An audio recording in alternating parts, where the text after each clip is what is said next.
Okay, I'm here today to refute the claim that the effects of deforestation produce more harm than good. My opponent's secondary claims were that deforestation endangers species, and deforestation contributes to global warming, and deforestation negatively affects local communities. In my response to her first claim that deforestation endangers species, the endangerment of species is increased with deforestation of biodiverse areas. According to the article from Time magazine that my opponent used, there are contradictions within that article to her statement. It turns out that even during relatively peaceful eras between global calamities, during what is known as background extinction, whole families of species can disappear, pushed out of existence together. My opponent here failed to mention that deforestation is not the only time extinction occurs. Efforts to restore habitats are currently underway globally. According to carbonfund.org, this is an organization who aims to support 3 types of carbon offset projects. One of these main projects involves the reforestation and reduction of deforestation. Efforts in Nicaragua allowed for revitalization of endangered and threatened species such as the yellow-naped parrot and Central American spider monkey. In China, thanks to efforts of reforestation and prevention of deforestation, habitats for about 400 bird species and more than 150 mammals, including the leopard, Malayan sun bear, and China's only remaining population of the Bengal tiger, have been saved. And this shows that there are efforts to offset deforestation, or the advocate for her paper did not state that there were opposition. In my response to her second claim that deforestation increases global warming, there are counteractive steps being taken to reduce effects of deforestation.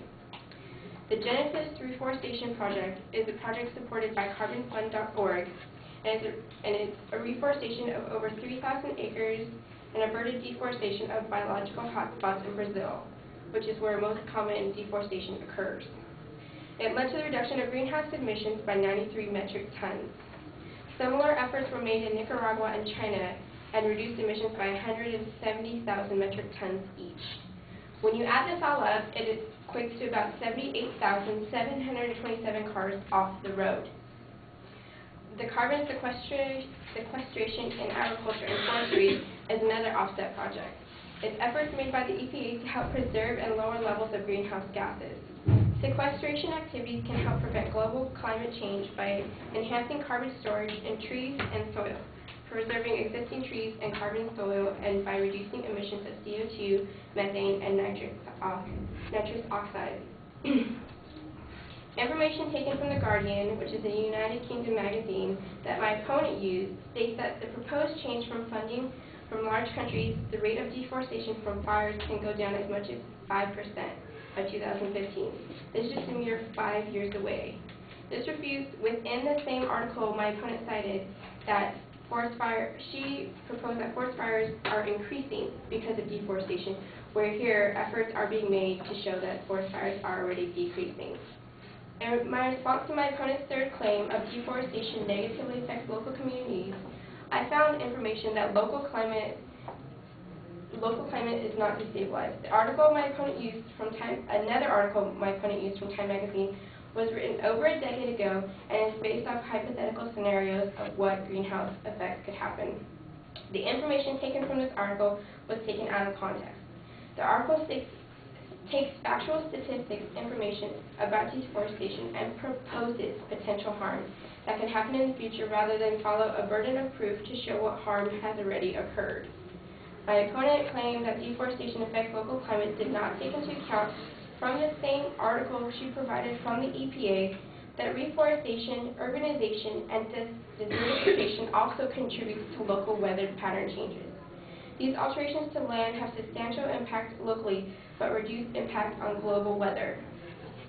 According to the article my opponent used from Time magazine, the deforestation actually positively impacts local communities by increased population directly resulting in, I quote, an increased demand on roads and other transportation that can connect once isolated communities with valuable markets and vice versa.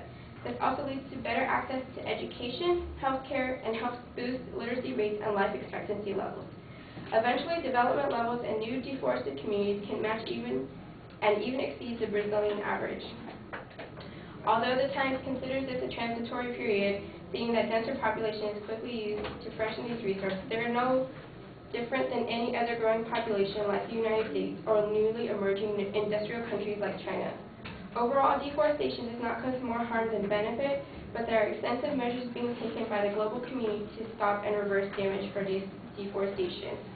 This could have been better developed by the speaker had she not taken so much evidence out of context. Thank you.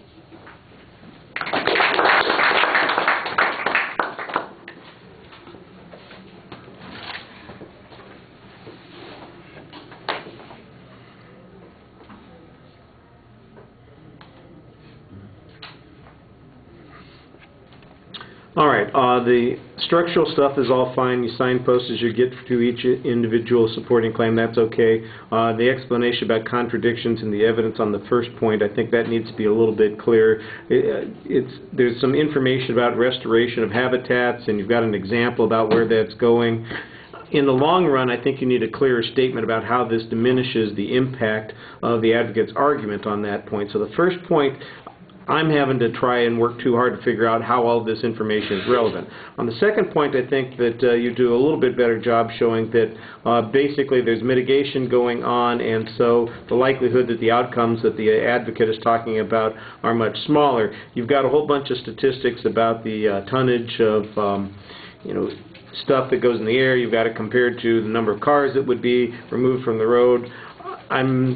I'm not sure how it all balances out, and the on-balance effect is kind of what we have to look at, since that's the way the advocate originally made that position. I did think that on the third point, you presented some good justifications for why there are benefits to doing these particular kinds of things, and maybe we need to look at the deforestation in particular context. That might be the good counterclaim that you want to be making here, and that is that deforestation always has to be looked at in the context of what it's accomplished. Of what it's accomplishing and what the long-range impacts are going to be, and you try and put it into like some historical context. I thought the third point basically is about a challenge to how the information's been interpreted and whether or not you can reach a valid conclusion there. It's an okay challenge on that point. Right at the very end, it sounds like you're offering a critique rather than an argument there, but it sounds pretty aggressive, suggesting that the advocate has misused the information in some way. So there might be another way of phrasing it, but if you think that's the point that's going on here, that they're lying, cheating, scum, okay, maybe not that, but that they've made a big mistake in what they're doing, that's the way I think you want to phrase it. Okay, thank you.